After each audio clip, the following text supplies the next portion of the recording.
Olá pessoal, nessa videoaula nós vamos abordar a gestão de serviço. E por quê?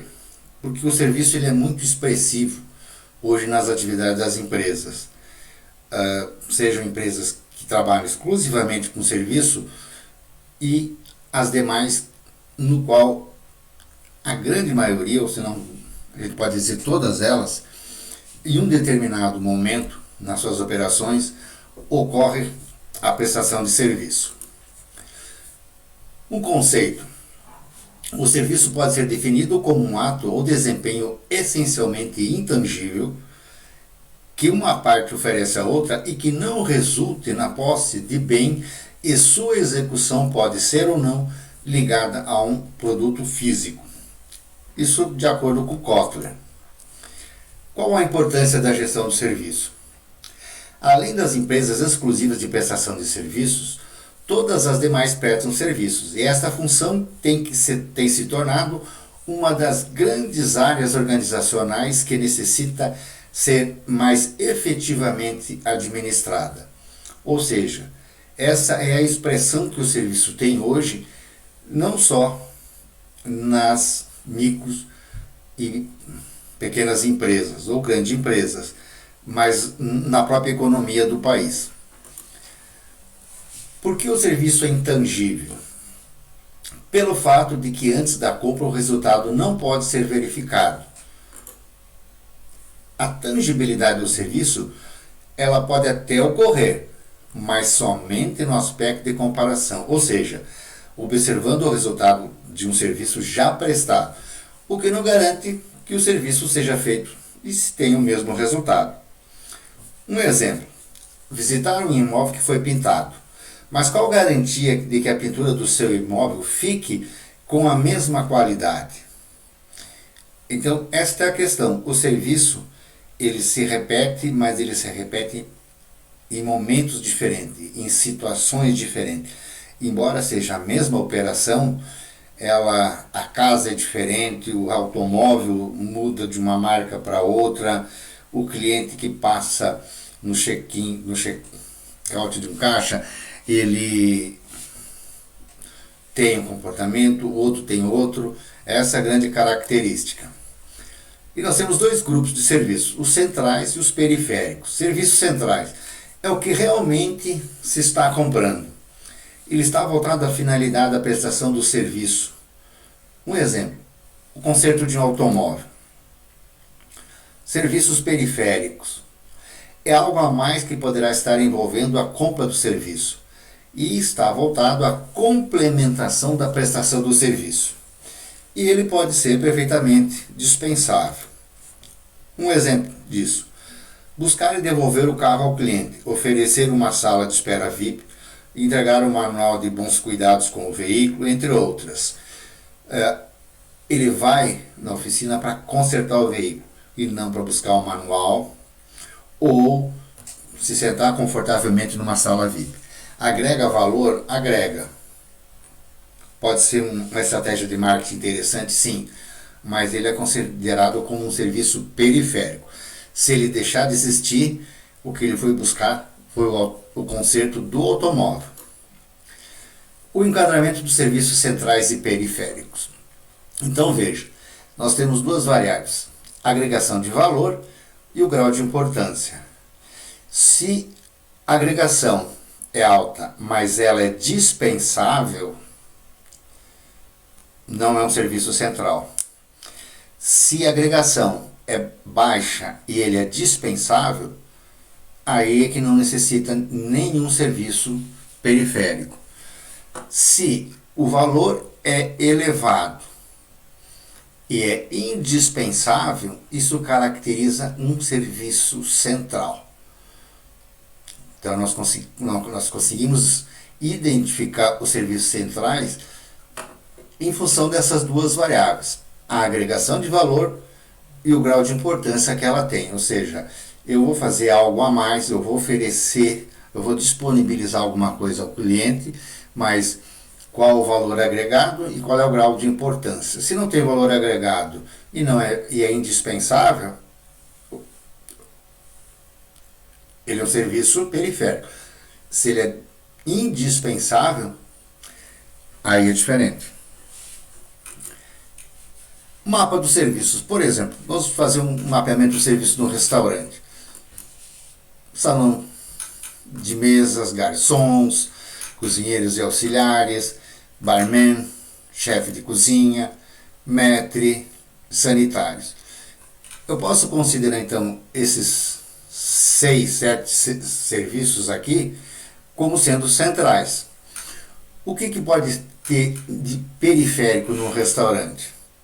Web interativa, uma sala de brinquedo para as crianças, Wi-Fi, um jardim com motivos, estacionamento, manobristas, serviços de reserva e ambientes reservados. Ou seja, não são essencialmente ligados os serviços periféricos à compra daquele serviço pelo cliente, mas é um valor agregado que você pode oferecer. Então, uma decisão que deve ser tomada em cada tipo de negócio. Alguns fatores na prestação de serviço que podem influenciar nas expectativas do cliente. A comunicação boca a boca, experiências anteriores. Poxa, toda vez que eu precisei pintar minha casa foi terrível. A comunicação externa, a forma de promoção e de divulgação, as necessidades pessoais, ou seja, as minhas expectativas, o que eu preciso, né, e quais são as minhas expectativas com relação ao resultado do serviço. E o mercado, os fatores, a concorrência, a propaganda e a estrutura do mercado. A qualidade em serviços, vejam bem, o que numa pesquisa realizada, qual é a importância que tem a qualificação técnica, preço, experiência, tecnologia, referências e localização na prestação de serviço. O que importa é a qualificação técnica, o preparo do prestador de serviço. E é o que menos a gente vê por aí.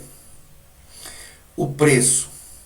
Agora, a localização, 9.4. Ou seja, o prestador de serviço, ele pode estar morando num bairro e o foco dele ser prestar o serviço em ambientes comerciais no centro. Ele não vai deixar de perder cliente morando num bairro. Ele não precisa estar morando no centro. Não faz diferença onde está localizado.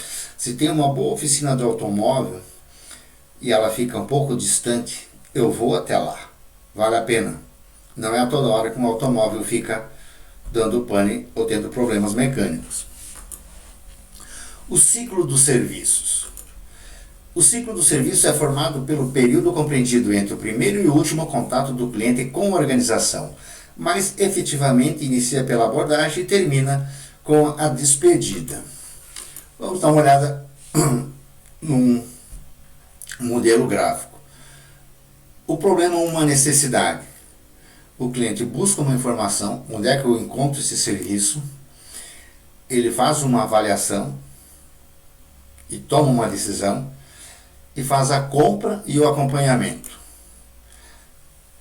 Depois vem o momento da entrega do serviço e uma avaliação. E tem um momento que se chama a hora da verdade e que ele pode ocorrer na compra, na entrega do serviço ou na avaliação. Se aquelas promessas que foram feitas, elas foram cumpridas. Como é que o serviço deve ser realizado? Ele atendeu a questões técnicas, a questões estéticas, de design, de acabamento, de limpeza. Tudo isso está em jogo e nós chamamos de ciclo dos serviços. Dimensões e atributos do serviço. Isso é muito importante para as empresas que atuam na área de serviços. As dimensões ou atributos de um serviço são o conjunto de características ou qualificações que um serviço deve possuir, adquirir ou desenvolver para agradar o usuário ou o consumidor desse serviço. Algumas dimensões e atributos. Aparência. Pessoas, instalações, postura corporal, equipamentos, decoração. Em alguns negócios, tem um peso maior, no outros a aparência pode ter um peso menor. Atendimento, atenção personalizada ao cliente, boa comunicação, cortesia. Atmosfera do ambiente, aspectos intangíveis das instalações, temperatura, umidade, ruído, clima. E competência, habilidade e conhecimento para executar o serviço, relaciona com as necessidades técnicas dos consumidores. Confiabilidade, o que o cliente tem que sentir e pode confiar nas promessas da organização, seus membros e nos resultados dos serviços. Qual é o grau de confiabilidade que um cliente tem ao estar comprando um determinado serviço? Constância, conformidade com a experiência anterior, ausência de variabilidade no processo ou no resultado. Atende o cliente de uma forma, um outro cliente de outra forma. Ou seja, não há constância. Uma vez deixa o local limpo, outra vez se retira, termina o serviço e deixa a coisa como estava. O custo.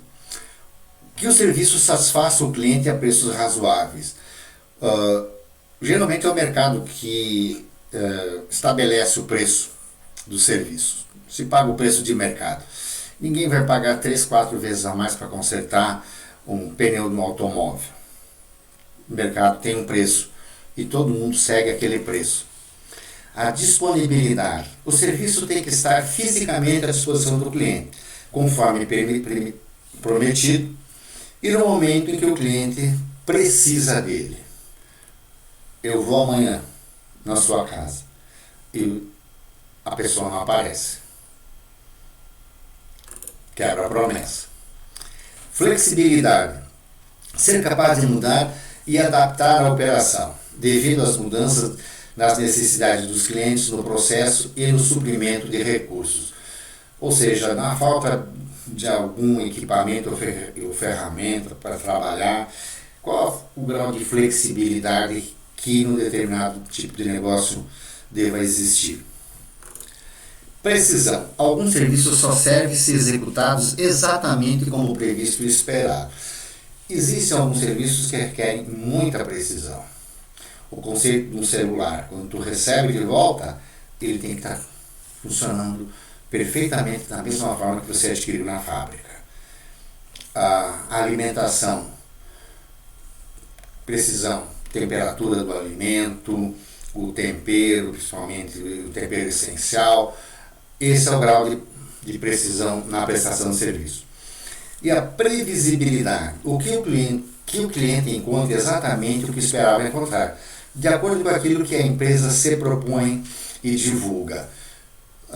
Você está esperando alguma coisa e de repente você se depara com outra. Rapidez. O serviço tem que ser executado dentro de um espaço de tempo que o cliente considera tolerável.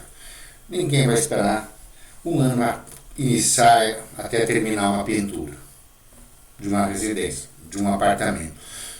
O cliente já faz uma ideia. Eles devem levar 2, 3 dias. Agora, se levou uma semana, 10 dias, não ocorre a rapidez do serviço. E respeito à norma. O serviço tem que ser executado dentro dos meios morais e legais que o cliente considera aceitável. Outro atributo é a segurança. É a baixa percepção de risco. Certeza de que o resultado do serviço não trará futuros aborrecimentos. Eu ofereço um serviço de manobra de estacionamento. Eu espero que uma polícia não bata no meu carro. Não colocar na garagem ou no estacionamento e me entregar na porta do restaurante. Acesso. Facilidade de contato e acesso, localização conveniente, horários de trabalho. Algumas empresas têm muito problema com essa questão de horário na área de prestação de serviço. E solução do problema. O serviço tem que resolver o problema ou satisfazer a necessidade do cliente. Ou seja, se você está pintando uma casa por um motivo de beleza, estética, higiene, você espera encontrar ela nessa ordem, e não com mancha de tinta nos vidros, nas calçadas, no assoalho da casa. Outra questão importante é a avaliação dos clientes, dos serviços que são prestados. Então, o que ouvir dos clientes? Que se estabeleça uma relação aos nossos produtos. Qual a importância daquilo que ele espera e por quê? Até que ponto o nosso serviço é uma alternativa para ele? E o que podemos fazer para ele aqui e agora? Ou seja, ele não precisa pedir para você limpar para fazer uma instalação de um ar-condicionado, o ambiente, ali aquela sujeira que foi produzida. Você tem que tomar a iniciativa e deixar limpo para o cliente. E quais necessidades atuais do cliente que ainda não foram satisfeitas? Essa é uma pergunta fundamental. É pedir, nesse ponto, em que sentido que ainda o senhor não foi atendido? Se vocês fizessem isso, se tivesse tal situação, eu ficaria, muito satisfeito. Pode acontecer. E como ele pode ser ouvido? Relatórios de pesquisa, pesquisa própria, entrevistas, contatos informais, central de reclamações. Você pode montar um formulário como esse, em que alguém da empresa vai fazer a avaliação de serviço, ou o próprio técnico entregue para que seja preenchido, Você pode ter comentários do cliente. Agora, não adianta se implantar essas avaliações de serviços se elas não têm um acompanhamento. Se os problemas que se encontrar, eles não tenham um encaminhamento para a solução. Então, é melhor não perder tempo. Mas muito pouco se vê por aí na área de prestação de serviços no que se refere à avaliação de serviços. Era isso, até a próxima.